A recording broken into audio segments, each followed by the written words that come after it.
Hello and welcome everyone, a new episode of Money Means Business. Today we are going to dedicate the episode for the pharmaceutical industries here in Egypt, as Prime Minister Dr. Mustafa Madbouli had a very important inspection tour which took him to many pharmaceutical factories in the 6th of October city just a few days ago, and he had a press conference right after the tour as he was accompanied by Minister of Health Dr. Khalid Abdul Ghaffar, and they discussed a number of issues related to this pivotal and vital sector of our industry, pharmaceutical industries.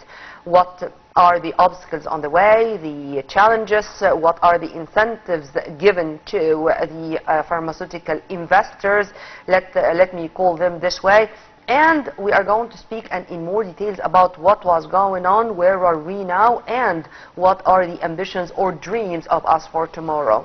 Well, to shed more light on this and to speak with an expert who is going to tell us more about all the details of this issue, we are very much delighted to have with us live here in the studio Dr. Ahmed Samir, our pharmaceutical industries expert. Thank you very much for being with us, sir. Thank you. I am very delighted and very happy to be my first time in life the talk show in Nile TV, and I'm very glad to speak about my specialty in the pharmaceutical industry, and I am at your service. Ask whatever you want. Thank you, sir, very much, and we are going to start immediately. As I said in my intro, we do have a lot to speak about. Where are we when it comes to pharmaceutical industries? Because as far as I can understand that we achieved a leap in this vital sector, particularly in the past decade. If you please elaborate. I would like to speak a little bit about the pharmaceutical industry in Egypt. Actually, the pharmaceutical industry in Egypt has started in 1960s, early 60s, with some of governmental-owned factories. And since 1960s, the industry were expanding through building up more factories owned by governmental sectors and private sectors, and some of the multinational companies actually started to implement or to construct their pharmaceutical factories in Egypt. Until now, 2024, we have now more than 170 operating pharmaceutical factories in Egypt, producing about 4 billion packs per year with an annual turnover of more than 300 billion Egyptian pounds. These factories are covering more than 90% of the Egyptian market, and we have now our Egyptian Drug Authority. It was under the umbrella of Ministry of Health, but since 2019, it has been totally separated from the Ministry of Health as an independent authority, which gave them the free or the upper hand to more control to the factories, more support to the factories, made or implemented some ministry decrees which facilitated the registration of more products, more generic products, enabled the factories to be, or supported the factories to cope with the latest guidelines. Nowadays, our Egyptian Drug Authority are searching for to be accredited of maturity level 3 in vaccines. Actually, most of our pharmaceutical factories now are accredited from the EMEA to be eligible for exporting our products to the African, Middle East, and even the European region.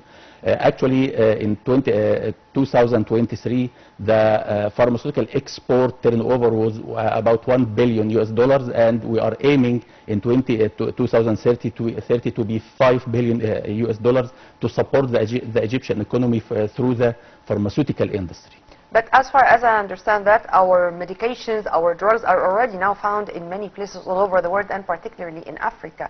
What's the secret, if there is a secret, of having this trust in the Egyptian medication? And if you permit me, I'd like to connect that with 100 million صحة, or 100 million State Health, the Presidential Initiative, and the eradication of virus C, for example. Yes. Because I think these are examples which were implemented already on the ground. Yes. The golden reason that Egypt was the leader in the pharmaceutical in implementing or localizing the pharmaceutical production or the pharmaceutical industry in Africa and Middle East. So we were the leaders, and we have very efficient experts nowadays in the pharmaceutical industry who helped implementing and building up a pharmaceutical industry in the African countries and the Middle East countries also. This is beside these initiatives from the government, which succeeded and was a role model for other countries which are suffering from some chronic diseases to get benefit from what we have done in 100 million Saha and in eradicating virus C. So we have been the leaders, and we are always the leaders in the pharmaceutical industry. So are always a role model of implementing something new in the pharmaceutical industry and pharmaceutical initiatives. And if I may add to what you have just said, sir, during the inspection tour of Prime Minister Dr. Mustafa Madbouli, which took him to more than 4 factories, I think in the 6th of October city, he toured the factories, production lines, laboratories, and packaging areas. Yes. Because it's a very detailed and in the same time complicated let's say system.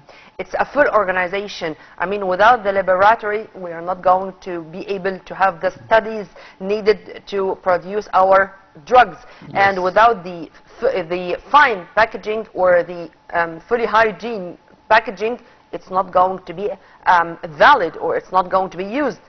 So tell me about all these elements together. You know, the pharmaceutical industry is the highest class of industry worldwide. This is because it is a very sophisticated industry, because it is directly linked to the health of the people. Actually, everything which is used in producing our product, the active ingredient, the excipients, even the packaging materials, even the area, the machinery, the floor, the partitions, is under a strict specifications to cope with what's needed for the pharmaceutical industry. This is number one.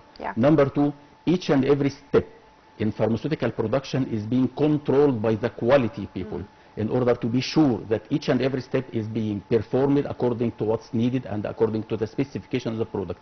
The final aim is to have a safe and effective product to be dispensed to the patient. You know, the pharmaceutical factory is composed of different departments. Each department has a dedicated role. When all the departments are operating in the right way, so all the factories operating in the right way, and thus producing a product to the patient which is quality and safe. Yeah, amen to that. But also the Prime Minister, he really talked in a very transparent manner about the shortages we had in specific drugs. And he said that there were about 500 and something drug or medication which was not that much available in the market. Now we afford about 470 something, also meaning that the gap is going to be finished or met in a very short period of time. And this is the result of the strategic partnership between the public and private sector. And with our local components also, or with localizing our industry and using our local components, the gap can be overcome that easy or easier. If you want to also elaborate on that. Actually, we have been hit with two crises, if I can say. The COVID crisis and the hard currency shortage, or the devaluation of the Egyptian pound. These two hits have affected the pharmaceutical industry concerning the availability of the raw materials, which has resulted in having drug shortage all over the last couple of years.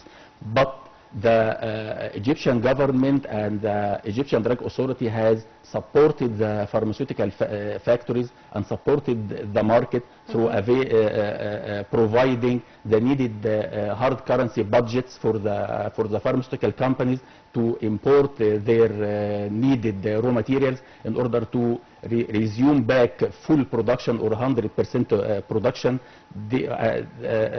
Accordingly, this helped in passing this crisis of drug shortage. Actually, the Egyptian government is now also supporting the pharmaceutical factories, and I knew that the Ministry of Finance have provided a budget of something like more than 20 billion Egyptian pounds to support the companies to import what's needed to resume production, to work in double shifts and produce double production.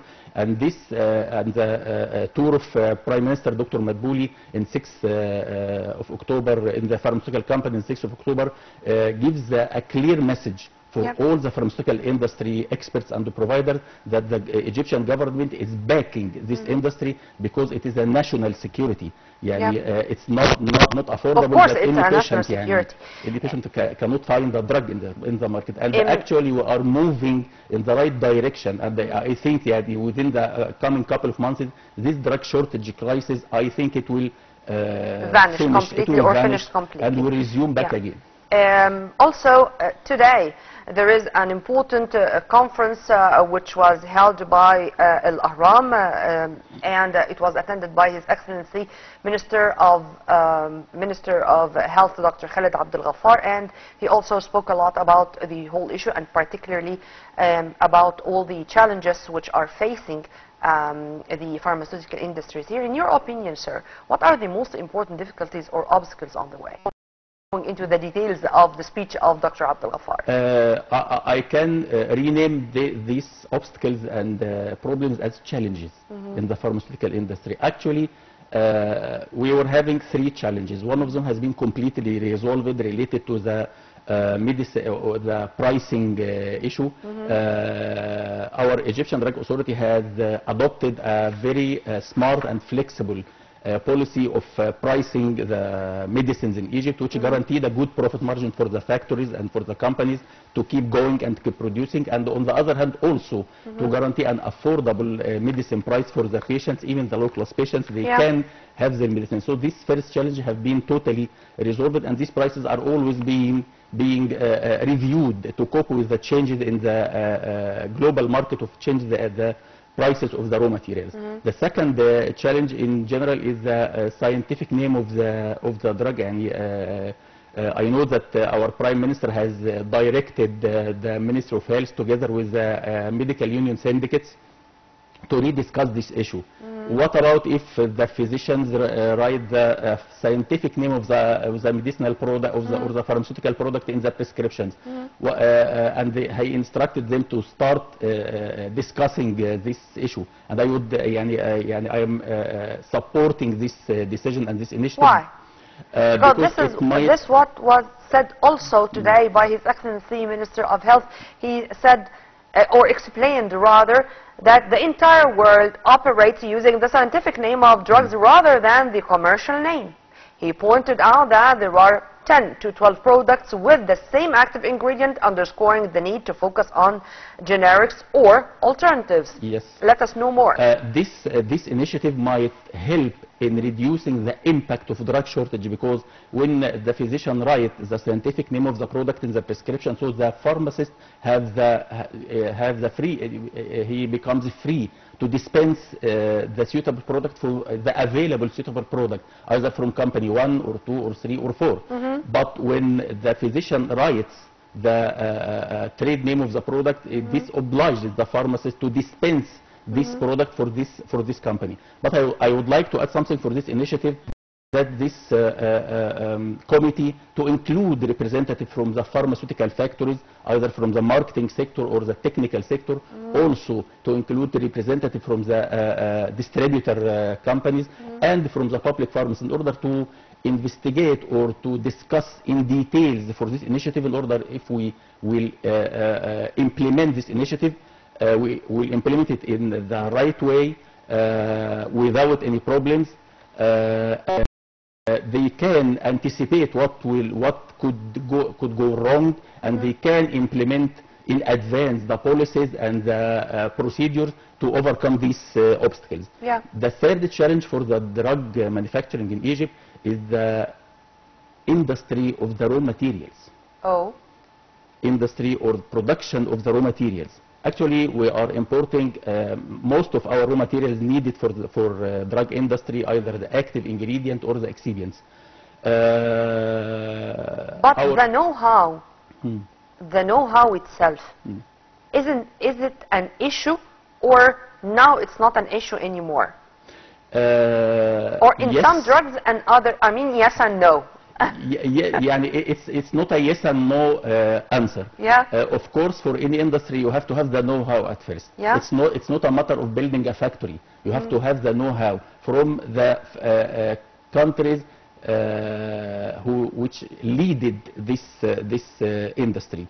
There was a good initiative from our presidential authority and the government and also the drug authority to localize the industry of producing pharmaceutical raw materials in Egypt. يعني nowadays there are one or two initiatives in the market. يعني one or two factories have been constructed for producing this raw materials for concentrating on the active ingredients only, but also there are excipients, which are the inactive ingredients.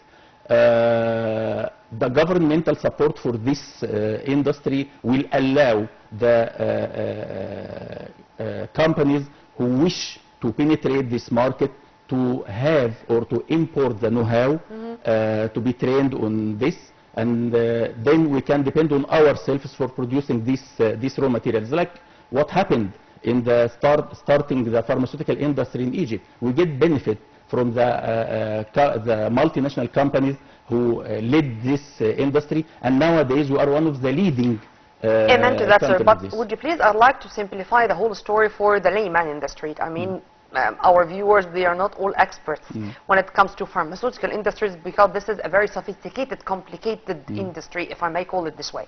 Sir, for example, the chemotherapy, for example, is it very expensive because of the ingredients of the chemotherapy, or because of the studies and the costs of the studies which were made to reach this drug? And until the moment, all those multinational mega companies, until the moment, they did not collect, let me call it this way, the cost they have already paid for the laboratories, for the scientists who reached this formula, and because of that, until the moment, chemotherapy is that expensive. True? Right, you are 100%. Okay. How I can fill this gap? I mean, how I can have my own formula, so I'm going to decrease the price, decrease the cost, and not to be forced to import all these drugs, and it's life-threatening. I mean, it's a matter of life and death. Of course, this is only one example, and we do have a lot of examples this way. Tell me more. When we speak about the very expensive drugs, either chemotherapy or other drugs, the very expensive drugs, as you have said, the companies, it costed them a lot. Billions.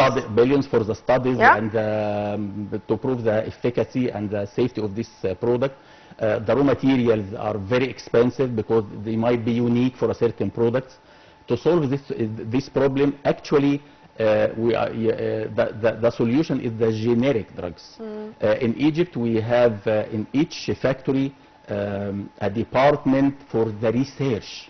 They are reading about the new products, the public assessment reports, and the documents and guidelines. They start making some trials in order to reach or in order to have a similar product like the brand one.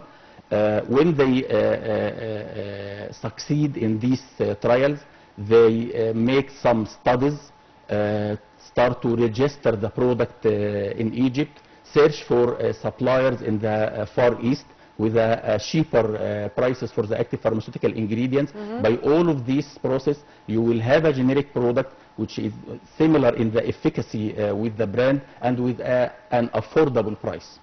This is the golden way of solving this problem.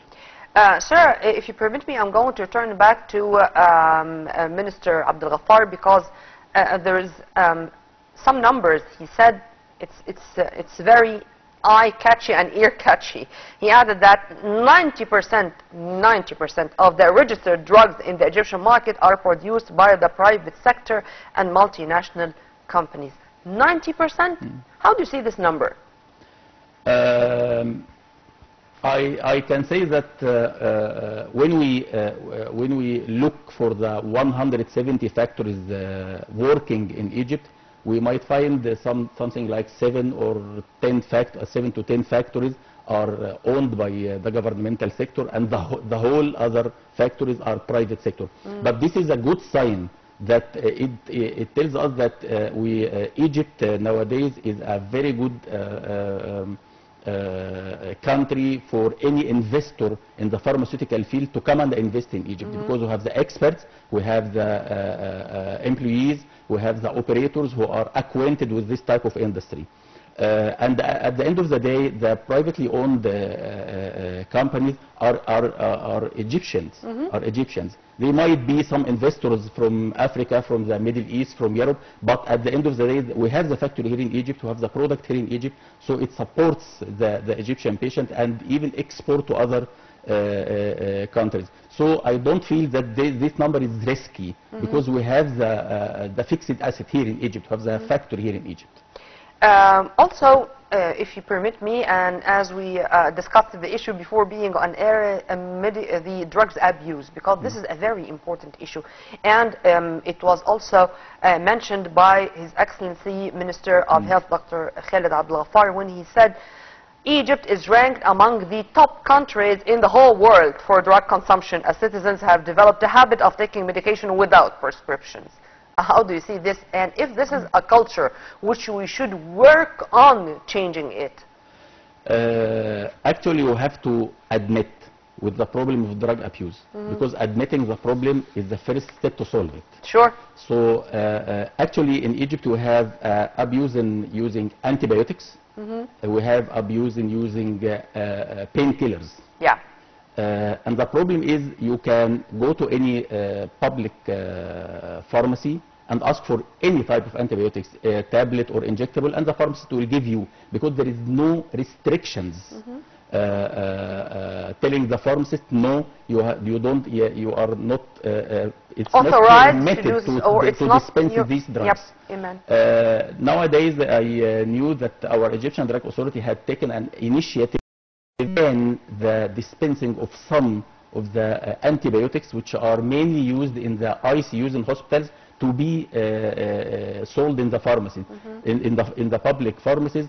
Even it will be the pharmacist will not find it, or will not be able to have it from the distributors in his pharmacy, which is a good initiative. But I would propose to look for the painkillers, the abuse of the painkillers and the antacid drugs. Yeah. Because you might go to the pharmacy telling the pharmacist, I have a heartburn. This might be problem in the stomach or problem in the heart. Which is very tricky. It's a very tricky symptom. You have to go to the physician to tell him what we call chest acidity. Yes. Chest acidity has nothing to do with gastritis, for example. Yes, it is very tricky. So you have to go to the physician to examine you, write the required drug or make the required investigation, then go to the pharmacist to have your drug, because your health is very worthy. And to be that frank, I think that spreading awareness with this is our role as media. And when it comes to this, NGOs should fill another gap here in the media, whether it's state media or even the private channels, because this is, I call it, national security issue. Yes. A matter of life and death. If the ordinary people or the ordinary man in the street knew how he is causing himself or his parents or his family renal failure by the wrong usage of painkillers, I don't think that anybody is going to use painkillers this way. You are right. You know, I consider that television is a magic device. Is a magic device. What's being said in the television, we believe it. Yeah. Because we see and hear. As you said, the media has a very important role in teaching us you should not take any medicine which is not used, which is not necessary for you. For example, the vitamins. If any one of us feels exhausted, abuse of vitamins too. Feels that I am a little bit tired, so I go to the pharmacy. But sir, this is coming with the trend. There was a trend at certain period of time, oh, let's all of us go and check our vitamin D, for Yes, example. yes. Let's all go and check our vitamin B or the iron, or let's say ferritin or stuff like that. And this is something which just go that high and then fades away, and then we do have another trend, and that's it. Who is behind that? Because يعني, you know, in Egypt, I would say it in Arabic if you can, if you please, يعني اسأل مجرب ولا تسأل طبيب.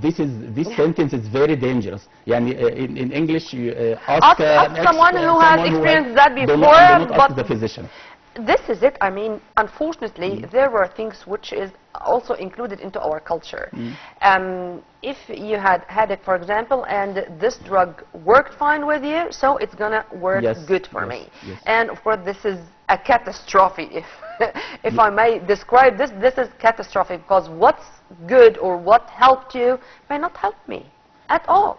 You know, we have to put in our back mind that the medicine is not something easy. It's not something you can go buy and take. You have to go to the expert, which is the physician, tell him what you feel. He examines you, make any investigations, and he is the only person who will tell you what to have, what to do, and might be you are feeling something, and he can tell you that no drugs you can take, do not take any medicine, just eat well, go walk, and so on, so on, so we have to put in our back mind, and we have to implement in our culture that the medicine is not something easy to handle. Yeah. Also, sir, I'd like to have your opinion regarding the fruitful cooperation, indeed, between Egypt as a state and the international organizations like the WHO, the World Health Organization, for example, and other institutions, international ones, making sure that this is going to be a win-win situation. And as far as I remember, Tawadros Adhanom Ghebreyesus, the director of the WHO, or the World Health Organization, he really congratulated President Abdel Fattah al-Sisi when it was written like that we eradicated virus C. Yes.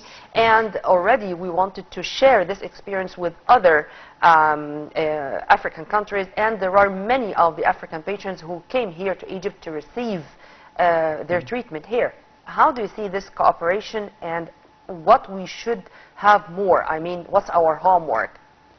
I would like to say that there is a continuous cooperation and continuous communication between our Egyptian Drug Authority and the WHO representatives. Actually, we had made a great success for eradicating virus C, and this has been recognized, as you said, from the WHO as a role model for the other countries to make, as Egypt made. Our drug authority is communicating with the WHO to be accredited for maturity level 3 for vaccines, which will help our drug authority and accordingly will help the pharmaceutical industry to cope with the latest guidelines, which will making the pharmaceutical factories in Egypt more eligible to export our products to the African, the Middle East, and even the European countries. You know, the pharmaceutical guidelines are global, worldwide. We all refer back to the WHO guidelines. So communicating with the WHO experts will train us and teach us and give us more awareness about the changes in or the recent changes in the guidelines, and it will help in improving our pharmaceutical industry to support the Egyptian market and also to support other markets, which will reflect on the I can say yes on the soft power of Egypt with the neighbor countries, either the African, the Middle East. So this collaboration and cooperation with the global institutes, it helps us a lot in availing exports, in putting us on the right way of the updated guidelines, making us always updated with the new guidelines of the pharmaceutical industry, know more about the new products. It will become very easy to export our products to other countries, so it helps us a lot. And we hope that tomorrow is going to be a better day Yes. without diseases, and to make sure that we are going to change this culture of this drug abuse. But We all wish so. I wish so. Sir, thank you very much for your input. I really enjoyed our discussion, and I'm going to leave you with a promise to see you again in more episodes of our program. Thank you, sir. Thank you very much. Thank you. We were very much delighted to have with us live here in the studio Dr. Ahmed Samir, our expert in pharmaceutical industries. Till we meet again same time on Live TV International. Many thanks for watching. This was Nurmeen Abdurrahman.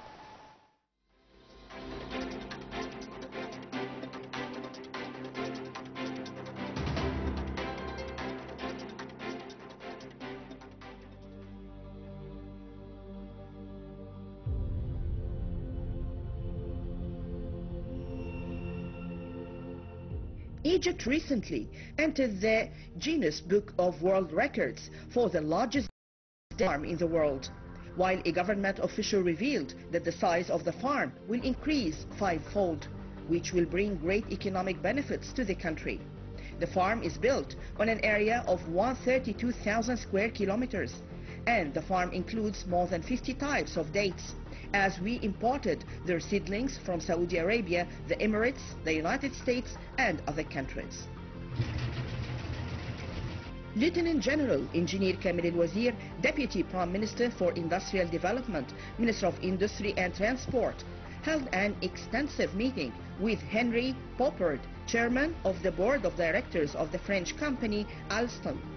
The discussions began with a review of the implementation rates of the two monorail lines, Administrative Capital and West Nile, October 6th, and the stages of trial operation without passengers were reviewed. The two sides also discussed the current manufacturing rates for the project to manufacture and supply 55 trains for the first metro line.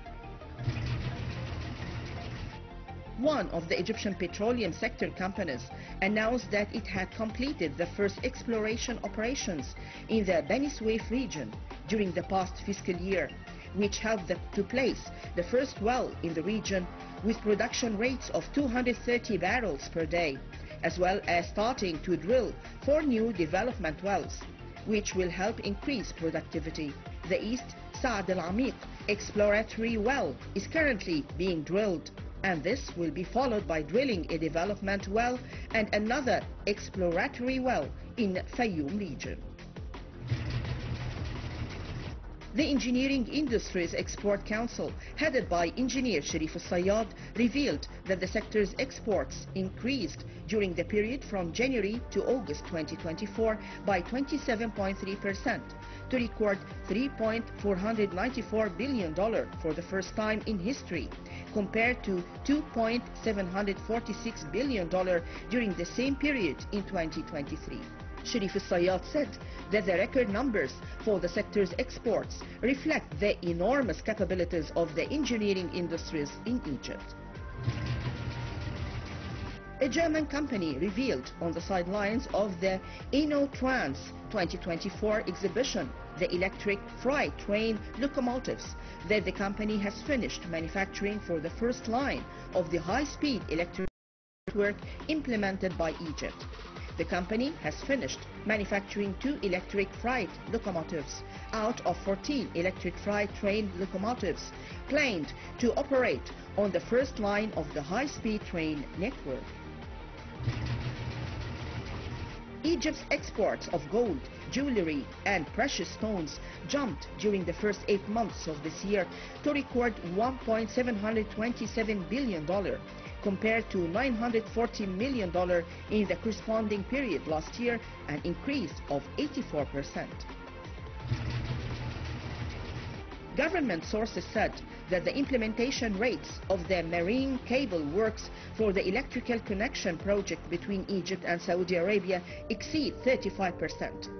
The sources added that the process of installing the marine cable is proceeding well despite geopolitical tensions, and there is a delegation from the Egyptian Electricity Transmission Company following up on the implementation work taking place in the project, as well as following up on the rest of the project packages with the companies that are currently completing their work.